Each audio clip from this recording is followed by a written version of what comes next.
नर्मदा मैयाची आणि माझी पहिली भेट झाली ती ओंकारेश्वरला. मंदिरातलं दर्शन आटपून मी घाटावर रेंगाळत होते. तेव्हा संध्याकाळचं मैयाचं रूप बघून मन तृप्त झालं.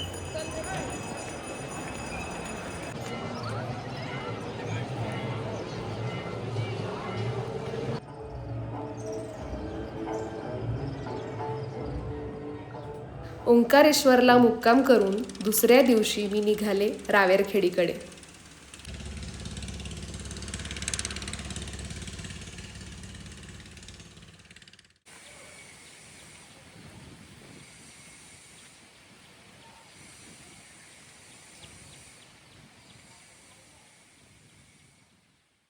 मी आत्ता मध्य प्रदेशमधल्या रावेरखेडीमध्ये आहे आणि माझ्या पाठीमागे इथे नर्मदा नदीचं विस्तीर्ण पात्र आहे. रावेरखेडी हे फक्त गाव नाहीये, तर मराठ्यांच्या इतिहासातलं अत्यंत भावनिक आणि महत्त्वाचं गाव आहे. कारण मराठ्यांच्या इतिहासातले पराक्रमी सेनानी श्रीमंत थोरले बाजीराव पेशवे यांची समाधी इथं आहे आणि मी आता समाधीचं दर्शन घ्यायला आले आहे.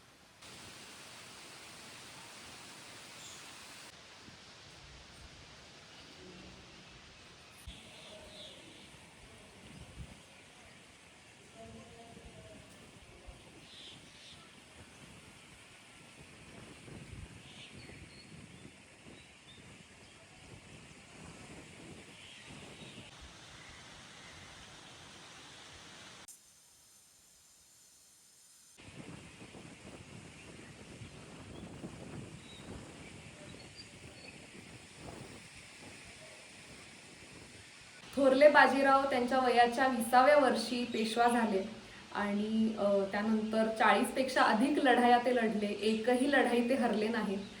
महाराष्ट्रापासून दिल्लीपर्यंत मराठा साम्राज्य विस्तारण्यामागे त्यांचा सिंहाचा वाटा होता. अशाच एका उत्तरेकडच्या मोहिमेदरम्यान जेव्हा त्यांचा रावेरखेडीमध्ये मुक्काम होता, त्यावेळेला उष्माघाताचा त्यांना त्रास झाला आणि तब्येत खालावली आणि त्यामुळे 28 एप्रिल 1740 रोजी त्यांनी अखेरचा श्वास इथे रावेरखेडीमध्ये घेतला आणि त्यांची इथे समाधी आहे. तेव्हा अवघ्या 39 वर्षाचे होते ते. ज्यांनी मराठ्यांच्या साम्राज्याला अटकेपार नेण्याचं स्वप्न पाहिलं आणि ते प्रत्यक्षात उतरवलं ते म्हणजे थोरले बाजीराव पेशवे. बाजीरावांची युद्धनीती इतकी वेगवान आणि अचूक होती की त्यांच्या हालचालींचा अंदाज शत्रूला येण्याआधीच मराठ्यांचं घोडदळ रणांगणात पोहोचलेलं असे.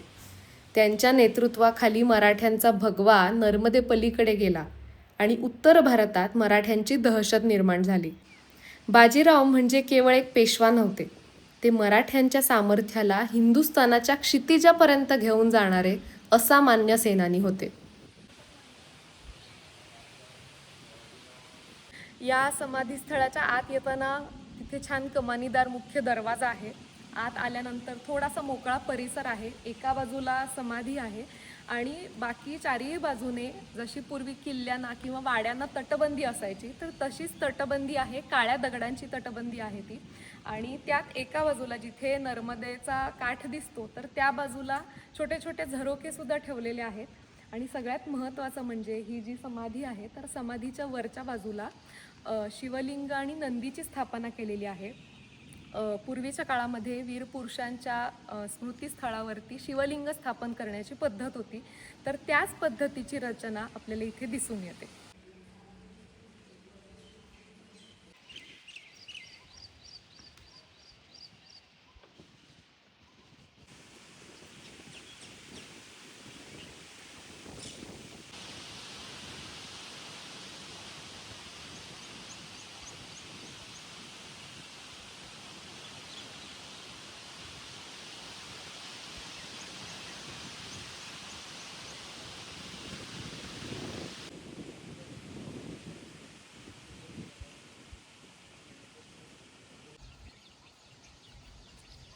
दीड दोन वर्षापूर्वी आईने पायी नर्मदा परिक्रमा केली होती आणि ती परत आल्यानंतरपासून माझी अशी इच्छा होती की माझंही नर्मदा मैयाचं दर्शन व्हावं. मला कधी योग येतो आहे असं सतत वाटत होतं आणि आज समाधीचं दर्शन घेतलं आणि या निमित्तानं माझी आणि नर्मदा मैयाची भेट झाली इथे. या समाधीच्या इथेच बाहेर एक मोठं पिंपळाचं झाड आहे खूप विस्तीर्ण आहे ते.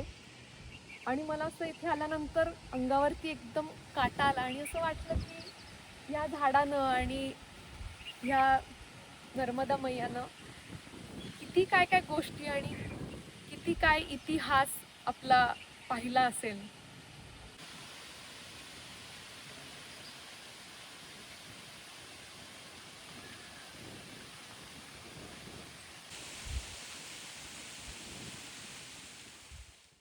आत्ता पावसाळा आहे आणि इथे बऱ्यापैकी पाऊस झालेला आहे. आत्ता पाणी आहे पात्रामध्ये, पण तरीही तुम्ही बघत असाल की पात्र किती विस्तीर्ण आहे. त्या तिकडेपर्यंत पाणी दिसतं आहे मैयाचं.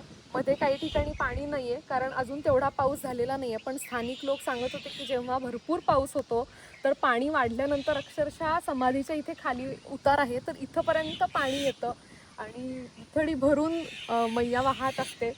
आणि इथे छोट्या छोट्या बोटीसुद्धा आहेत इकडून तिकडे क्रॉस करून जाण्यासाठी म्हणून.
समाधीस्थळाच्या बाजूने पायवाटेने मी आता खाली आले, मैयाचं दर्शन घेतलं आणि हा इथे त्या काळी बांधलेला घाट आहे मैयाच्या तटावरती. आणि बऱ्यापैकी आता पाणी इथे वरतीपर्यंत आहेत, म्हणजे पायऱ्या वगैरे दिसत नाही आहेत, खाली आहेत त्या. आणि इथून समाधीस्थळ दिसतंय, शांत वाटतंय.